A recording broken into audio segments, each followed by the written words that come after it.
আজ পয়লা বৈশাখের বাজারে কি রান্না করেছো গো? আজ কি রান্না করেছি দেখাচ্ছি। কোনটা দিয়ে শুরু করবো আমি ঠিক করতে পারছি না। এই যে তোর থালাটাই দেখাচ্ছি। গরম গরম ভাত, আলু ভাজা, শাক ভাজা, আর এই যে ছোট ছোট চিংড়ি, সজনা ডাঁটা, সব কিছু সবজি দিয়ে একটা তরকারি হয়েছে।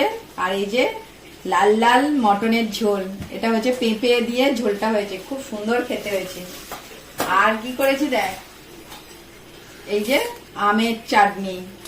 কালকে ঝড় হয়েছে, প্রচুর আম পড়েছে গাছে, তাই আমের চাটনি করে ফেলেছি। আজকে তো পয়লা বৈশাখ, তাই একটু পায়েস রাখতেই হয় পাতে। এই যে পায়েস করেছি।